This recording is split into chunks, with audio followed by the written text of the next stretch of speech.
बिस्मिल्लाहिर्रहमानिर्रहीम, अस्सलाम वालेकुम। 3 दिन पहले मैं खाना बना रहा था तो मेरा हाथ जल गया था। अब चूँकि मैं अपने रिश्तेदारों को किसी काम का भी नहीं रहा था, इसलिए उन्होंने अब मेरी मदद करने से भी इनकार कर दिया था और मैं एक बार फिर खाली हाथ रह गया था। एक बार फिर मैंने रब से रजू करते हुए यही पूछा था कि या अल्लाह, मैं ही क्यों? मैं बैरून मुल्क मुकीम हूँ, एक अरसे से बेरोज़गार हूँ। अपनी कुछ रहमदिल कारीन के ज़रिए मदद लेकर मैंने 3 महीने पहले अपना ड्राइविंग लाइसेंस बनवा लिया था और फिर गाड़ी रेंट पर लेकर डिलीवरी बॉय का काम शुरू कर दिया था। लेकिन जल्द ही मुझे एहसास हो गया था कि रेंट की गाड़ी पर यह काम करने का कोई फ़ायदा नहीं है, बल्कि उल्टा कुछ न कुछ मैं अपने पास से या उधार लेकर गाड़ी का पेट्रोल और किराया पूरा करता हूँ। इसलिए मैंने वक्ती तौर पर यह काम छोड़ दिया और बल्दिया की तरफ से रखे गए कचरे के ड्रम के पास से गत्ते वगैरह चुनकर अपना गुजारा करने लगा। यहाँ मेरे कुछ करीबी रिश्तेदार मुकीम हैं। उन्होंने मुझसे कहा कि तुम इतने घटिया काम करते हो, तुम्हारे इस काम की वजह से हमारी भी बेइज्जती होती है, इसलिए तुम ये काम छोड़ दो। तो मैंने दरख्वास्त की कि अगले महीने मेरा एक दोस्त पाकिस्तान छुट्टी पर जा रहा है। वो तकरीबन 5 महीने पाकिस्तान रहेगा। उसकी गाड़ी फारिग होगी, लेकिन उसकी गाड़ी के पेपर रीन्यू करवाने वाली हैं। अगर आप लोग मुझ पर इतना एहसान कर दें कि मुझे वो पेपर रीन्यू करवा कर दे दें तो मैं आपका कर्ज पहली तनख्वाह पर उतार दूंगा और आपका ये एहसान भी ज़िंदगी भर याद रखूंगा। गाड़ी के पेपर रीन्यू करवाने पर पाकिस्तान के तकरीबन 80,000 रुपये खर्च आना था, जो कि मेरे रिश्तेदारों के लिए कोई इतनी बड़ी रकम नहीं थी। शायद उनकी एक हफ्ते की कमाई भी नहीं थी। मेरी उम्मीदों के बरकस मेरी बात सुनकर उन्होंने मेरी मदद करने की हामी भर ली और मुझसे वादा किया कि वो मुझे पेपर बनवा देंगे। इस नेकी के बदले उन्होंने मुझे अपने पास रख लिया। वो लोग अपने काम पर चले जाते और उनके जाने के बाद मैं कमरे की सफाई करता, उनके मैले कपड़े धोता, बिस्तर तय करके रखता, बर्तन धोता, सब्जी लाता और उनके लिए खाना बना कर रखता। सुबह उनके उठने से पहले नाश्ता तैयार करके रखता। ये सब उन्होंने मेरी जिम्मेदारी लगाई हुई थी, क्योंकि उन्होंने जितने खुले दिल से मेरी मदद करने की हामी भर ली थी, मुझे इस बात की उनसे बिल्कुल भी उम्मीद नहीं थी। लिहाजा मैंने अपने इन करीबी रिश्तेदारों पर भरोसा करके अपने दोस्त की गाड़ी 5 महीने इस शर्त पर चलाने के लिए ले ली थी कि मैं गाड़ी के कागजात बनवा दूंगा और अगर ना बनवा दिए तो फिर मैं 5 महीने का गाड़ी का किराया देने का जिम्मेदार हूँगा। मेरे दोस्त से मेरा ये मुआहदा हो गया और मेरे इस मुआहदे से मेरे ये करीबी रिश्तेदार बाखबर थे, बल्कि आप कह सकते हैं कि उन्हीं की रजामंदी के बाद मैंने ये मुआहदा कर लिया था। खैर, वक्त गुजरता रहा, मैं उनकी खिदमत करता रहा और मेरे दोस्त के घर जाने का वक्त आ गया। मेरे दोस्त ने गाड़ी मेरे हवाले की और मैंने अपने रिश्तेदारों की इजाज़त और रजामंदी से गाड़ी रख ली। 8 तारीख को गाड़ी के कागजात ख़त्म हो रहे थे और चंद दिन पहले मैं अपने रिश्तेदारों के लिए खाना बना रहा था कि मेरा हाथ जल गया। हांडी का मिसाला करते हुए मैं चूल्हे की आंच को हल्का करने लगा तो हांडी मिसाले समेत मेरे हाथ पर आ गिरी। मेरा हाथ इतना जल गया कि मैं काम के काबिल भी ना रहा। रात को जब मेरे रिश्तेदार छुट्टी करके घर वापस आए तो बजाय उसके कि वो मेरी खैरियत पूछें, वो उल्टा मुझसे इस बात पर नाराज़ हो गए कि उनके लिए खाना तैयार करके क्यों नहीं रखा। इस बात को बढ़ाकर उन्होंने मुझे गाड़ी के पेपर बनवा कर देने से भी इनकार कर दिया और अब मैं मुसल्ले पर बैठा खुदा से शिकवा गुनाह हूँ कि या रब, अब मैं ही हर बार उनके धोखे में क्यों आ जाता हूँ। कारीन कराम, यकीन करें कि मेरे रिश्तेदारों का मेरे साथ ज़र खरीद गुलाम जैसा सलूक था, मगर मैं ये सोच कर खामोश रहता था कि चलो इनके तवस्सुत से अल्लाह करेगा मेरे रिज़्क भी लग जाएगा। क्योंकि जब मैं बैठ आने लगा था तो मेरी माँ ने इस ख्वाहिश की शिद्दत से इजहार किया था कि जिस दिन मेरा बेटा अच्छा कमाने लगेगा मैं अपने बेटी की कमाई पर एक बार उम्रा करने ज़रूर जाऊँगी। मैंने भी अपने दिल में ये अहद कर लिया था कि अपनी माँ के ये ख्वाब ज़रूर पूरा करूँगा। एक दिन मेरी माँ मेरी कमाई पर इंशाअल्लाह ज़रूर उम्रा करेगी। मैंने बैर आकर जी जान से मेहनत की, लेकिन ज़्यादातर मेरे मुसलमान, पाकिस्तानी और बंगाली भाई हमारी तनख्वाहें खा जाते थे और फिर अरब ममालिक में काम की सूरत हाल बिगड़ गई। सारे काम ठप हो गए और मुझ जैसे कहीं मजदूर बेरोज़गार हो गए तो कुछ वापस चले गए और कुछ मेरे जैसे जिनके पास वापसी की भी राह नहीं थी वो यहाँ जैसे तैसे करके गुजारा करने लगे। मैंने भी गत्ता चुनकर रिज़्क कमाना शुरू कर दिया। गो कि मैं इतने पैसे तो नहीं कमा सकता था कि अपने घर भेज सकूं, लेकिन इतना ज़रूर कमा लेता कि दिन में एक वक्त की रोटी मिल जाती और कमरे का किराया भी दे लेता था। फिर मैं अपने कारीन कराम के तामन से मैंने लाइसेंस बनवा लिया, गाड़ी किराए पर लेकर डिलीवरी बॉय का काम शुरू कर दिया। मगर किराए की गाड़ी पर इतनी ज़्यादा बचत नहीं बनती थी, बल्कि बाज़ दिनों में तो पल्ले से तेल और गाड़ी का किराया अदा करना पड़ता। इसलिए वो काम छोड़कर मैं एक बार फिर अपने पुराने काम को लग गया। پھر میرے رشتہ دار میرا یہ کام چھڑوا کر مجھے اپنے پاس لے گئے اور آج مجھ سے میرے دوست کے ساتھ زبان کروانے کے بعد میری مدد کرنے سے انکار کر دیا ہے۔ میں آپ کے ساتھ یہ واقعہ شیئر کر کے صرف یہ پوچھنا چاہتا ہوں کہ کیا آپ کے رشتہ دار بھی آپ کے ساتھ ایسے رویہ رکھتے ہیں یا پھر یہ صرف ہمارے ساتھ ہی ہو رہا ہے؟ کیونکہ میں تو رشتہ داروں کو اللہ کی طرف سے ایک تحفہ سمجھتا ہوں، لیکن یہ لوگ مجھے اذیت دینے کا کوئی بھی موقع ہاتھ سے نہیں جانے دیتے۔ وہ فائل مجھے پکڑاتے ہوئے کانپی تھی، نہ جانے سے مجھے اتنا خوف کیوں محسوس ہوتا تھا۔ میں نے فائل ہاتھ میں پکڑی اور اسے اپنے سامنے بٹھا لیا۔ ہمیشہ کی طرح آج بھی وہ تنہائی میں اپنا سارا اعتماد کھو بیٹھی تھی۔ اوبائے میں ہونے کے باوجود اس کا کانپتا ہوا وجود مجھے واضح محسوس ہو رہا تھا۔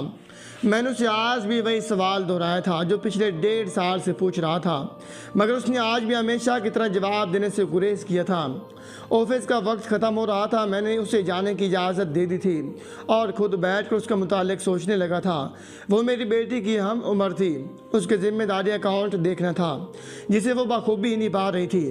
جب بھی سب لوگ گروپ کی شکل میں آتے اور باری باری مجھے اپنی کارکردگی کے متعلق بتاتے تو ان سب میں بہترین انداز میں وہ بتاتی تھی مجھے بس اس چیز کی کھوج کرنا تھی۔ وہ لوگوں میں اتنی دیدہ دلیری سے بات کر لینے والی لڑکی تنہائی میں اتنی خوف زدہ کیوں ہو جاتی تھی؟ اس کا نام میرین تھا۔ میرین میرے آفس کے علاوہ ایک اور کمپنی میں بھی ملازمت کرتی تھی۔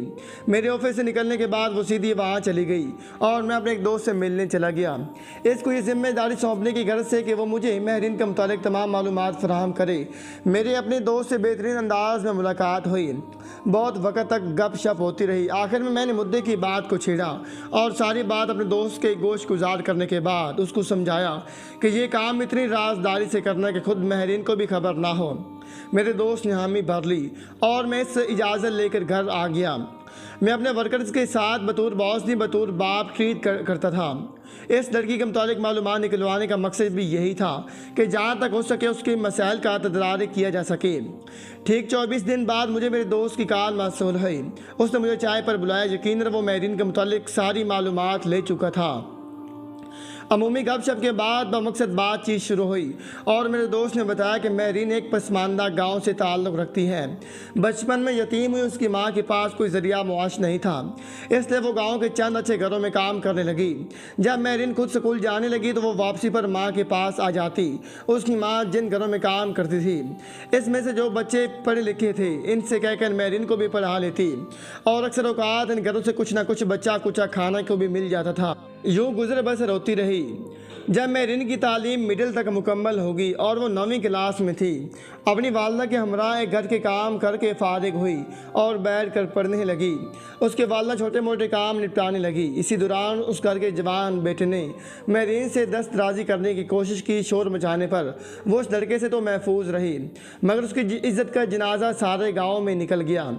پھر اس کی ماں اسے کبھی کام پر ساتھ نہیں لے گئی تھی۔ اس کی ماں کام پر جاتی تو باہر سے تالا لگا جاتی، مگر تالے کے اندر بھی میرین محفوظ نہ تھی۔ اس لڑکے نے دیوار پھلانگ کر میرین کو بے آبرو کرنا چاہا، مگر اہل محلے کی مداخلت پر ناکام رہا۔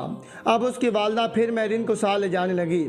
اب گاؤں کے سب سے معزز اور نمازی پریزی شخص کے گھر بٹھاتی، مگر وہاں بھی اسے ایسی ہراسانی کا سامنا کرنا پڑتا، یہاں تک کہ میرین والدہ کے ساتھ گاؤں چھوڑ کر شہر منتقل ہو گئی اور یہاں تعلیم اور رزق کے مواقع زیادہ تھے، اس لیے حالت بھی کچھ بہتر ہو گئی۔ جب وہ لوگ شہر منتقل ہوئے تو اس پر ایک بات واضح ہو گئی کہ انسان کہیں بھی ہو درندہ بنتے وقت دیر نہیں کرتا، کیونکہ یونیورسٹی میں کلاس فیلو لڑکوں کے علاوہ پروفیسر صاحبان تک نے ہوس مٹانے کے عوض کامیابی کی ضمانتیں دی۔ ایسے پارسا لوگوں کی تنہائی میں غلاظت دے کر وہ اس قدر سہم گئی تھی کہ کسی بھی مرد پر بھروسہ کرنے کے لیے تیار نہیں ہے۔ میرے دوست نے مجھے بہت ساری دیگر معلومات دیں جن پر غور و فکر کرنے کے بعد میں نے میرین کو اعتماد دینے کا فیصلہ کیا، مگر چاہ کر بھی ایسا نہیں کر سکا۔ آج میرین میری بہو ہے، مگر وہ آج بھی کسی پر بھروسہ کرنے کو تیار نہیں۔ اللہ تعالیٰ نے اسے ایک بیٹی دی ہے جسے وہ ایک لمحے کے لیے بھی تنہا نہیں چھوڑتی اور اکثر وصیت کرتی ہے کہ میں مر جاؤں تو میری بیٹی کو میرے ساتھ دفن کر دیا جائے، اور اس وصیت کی وجہ صرف اس کا خوف ہے جو ہم جیسے مردوں نے اس کے دل میں بٹھا دیا ہے۔ میں نے تحقیق کے بعد یہ نتیجہ اخذ کیا ہے کہ میرین کو جتنی بار بھی ہراساں کیا گیا ہے تنہائی میں کیا گیا، یعنی محفلوں میں نیک لوگ تنہائی میں ابلیس کے چیلے بنے۔ یہی وجہ ہے کہ وہ تنہائی میں عدم اعتماد کا شکار ہو جاتی ہیں۔ یہ صرف ایک میرین کی کہانی ہے۔ سوچیں ہر روز میرے ملک میں کتنی میرین پیدا ہو رہی ہیں۔ सूरज का अरूज ढल चुका था। वो एक लाल टिकिया में बदल जाने के बाद आहिस्ता आहिस्ता ग़रूब हो रहा था। लोग उसके ग़रूब होने के मंजर को आंखों और कैमरों में कैद कर रहे थे। अपने रोज़मर्रा के मामूल के मुताबिक ह्यूस्टन की सड़कों पर गाड़ियों के बेहंगम शोर को नज़रअंदाज करते हुए मैं भी पार्क की तरफ जा रही थी। मुझे आज पहले की निस्बत ज़्यादा टाइम पैदल चलना था, यानी वॉक करना था, ताकि मैं थक जाऊं और मुझे जल्द नींद आ जाए, क्योंकि आज भी मेरी जेब में खाने के लिए पैसे नहीं थे। सड़क के किनारे बैठा वो नाबीना शख्स आज भी लोगों की तरफ से मिलने वाली माली मदद का मुंतज़िर था, मगर हमेशा की तरह आज भी उसका डब्बा खाली था और आज के पहलू में कार्ड बोर्ड पड़ा था जिस पर लिखा था, मेरी मदद कर दे, मैं नाबीना हूँ। मैं रोज़ाना इस कार्ड बोर्ड को पढ़ती थी और रोज़ाना इस खाली डब्बे और नाबीना शख्स को देखती थी। मुझे लगता था कि इस कार्ड बोर्ड की सही जगह मेरा गला है, इस कशकोल की सही जगह मेरा हाथ है, मगर मैं चाह कर भी यहाँ भीख नहीं मांग सकती थी। मेरी माँ भी आम माँओं की तरह हमेशा मुझे नसीहत करती रहती थी और मैं हमेशा माँ की नसीहत को भूल जाया करती थी। आज जब इस बोर्ड के पास से गुजरते हुए मेरी नज़र इस कार्ड बोर्ड पर पड़ी तो मेरे बढ़ते कदम रुक गए थे। मेरे कानों में मेरी माँ के अल्फाज गूंजे थे कि लफ्ज़ मसीहा भी हैं और मरहम भी। ये अल्फाज मेरी माँ ने मुझे तब बोले थे जब मैं महज 11 साल की थी और मामूली सी गलती हो जाने पर अपनी घरेलू मुलाजमा पर इतना चिल्लाई थी कि वो बैठ कर रोने लगी थी। मेरी इस गलती पर मेरी माँ ने मुझे ना डांटा था ना कुछ कहा था, बस ये अल्फाज कहे थे और फिर हमारी घरेलू मुलाजमों को राज़ी करने में लग गई थी। माँ के इन अल्फाज की कदर का मुझे उस वक़्त कोई अंदाज़ा नहीं हुआ था, लेकिन जब इस कार्ड बोर्ड पर लिखे अल्फाज मैंने पढ़े और इसके साथ बैठा नाबीने शख्स को देखा, इसके सामने रखा खाली कशकोल मुझे नज़र आया तो मुझे मेरी माँ के वो अल्फाज याद आ गए। मैं वापस पलटी, मैंने जेब से कलम निकाला और कार्ड बोर्ड की दूसरी साइड पर मकामी ज़बान में लिखा कि मैं नाबीना हूँ, इसलिए तुम्हारा चेहरा देखकर तुम्हारे गम नहीं पड़ सकता, लेकिन अगर तुम आंखें रखते हुए भी इस खाली कशकोल को देखकर मेरी तकलीफ़ का अंदाज़ा नहीं लगा सकते तो फिर दर हकीकत मैं नहीं तुम अंधे हो। कार्ड बोर्ड पर ये अल्फाज दर्ज करने के बाद मैं आगे बढ़ गई। आज मुझे पहले की निस्बत ज़्यादा देर वॉक करना थी क्योंकि मेरी जेब में खाने के पैसे नहीं थे, इसलिए मैं चाहती थी कि मैं इतना थक जाऊं कि वापस आते ही सो जाऊं और मुझे इतनी गहरी नींद आए कि मेरी आंख सुबह ही खुले ताकि रात को मैं भूख की वजह से तंग ना हूं। इसलिए पार्क में पहुंचकर मैं रात देर तक वॉक करती रही और जब थक कर बिल्कुल गिरने वाली हो गई तो फिर मैंने घर वापस जाने का फ़ैसला किया और आहिस्ता आहिस्ता कदमों से चलती हुई घर की जानिब रवाना हो गई। मेरी उम्मीदों के ऐन मुताबिक सिरहाने पर सर रखते ही मैं सो गई थी। ये मेरी रूटीन थी कि जिस दिन में मेरे पास पैसे नहीं होते थे मैं वॉक ज़्यादा करती और थक कर सो जाती। आज भी इसमें मामूल मैं सुबह उठी थी, मगर आज का दिन मेरे लिए एक अजीब सी खुशी और उम्मीद का था। मेरा दिल बहुत मुतमईन था।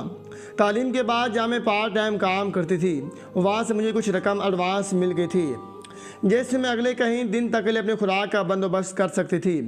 हस्बे मामूल जब शाम को मैं वॉक करने के लिए जा रही थी मेरे सामने वही कार्ड बोर्ड पड़ा था।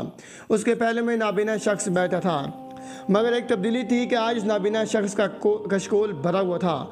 जब मैंने उस नाबीना शख्स का भरा हुआ कशकोल देखा मुझे बेख्तियार मेरी माँ की याद आई थी। ज़िंदगी के कितने मौक़ों पर अपनी माँ की बात ना मानकर मैंने कितने बड़े बड़े नुकसानात उठाए थे। हकीकी महीनों में मुझे पहली बार समझ आया था कि वालिदैन औलाद के लिए कितना अच्छा सोचते हैं और उनकी नसीहत में औलाद के लिए कितनी भलाई होती है। उस दिन घर वापस आकर मैंने बाकायदगी से नमाज़ शुरू कर दी थी क्योंकि मेरी माँ ने ज़िंदगी में सबसे ज़्यादा नसीहत मुझे नमाज के मुताल्लिक़ की थी और मेरी माँ ने मुझे समझाया था कि नमाज हमारे प्यारे नबी करीम सल्लल्लाहु अलैहि वसल्लम की आंखों की ठंडक है। उस नाबीना शख्स के भरे हुए कशकोल ने मेरा नज़रिया हयात बदल कर रख दिया था। मैंने अपनी ज़िंदगी को अपने रब की रज़ा और वालिदैन की नसीहत के साए में गुजारना शुरू कर दिया था। मेरा खुदा गवाह है कि उस दिन के बाद कभी मैं खाली पेट नहीं सोई। बहुत बड़े बड़े मसाइल और आजमाइशें जिनमें साबित कदम रहना बज़ाहिर नामुमकिन था वो लम्हों में हल हो जाते थे। मैं इस कहानी में 2 सबक देना चाहती हूँ। अल्फाज मरहम भी हैं और मसीहा भी। वालिदैन की नसीहत जिसकी हम कोई कदर नहीं करते, दर हकीकत वो नसीहत हमें बहुत से मसाइल से बचाने का वाहिद हल होती है।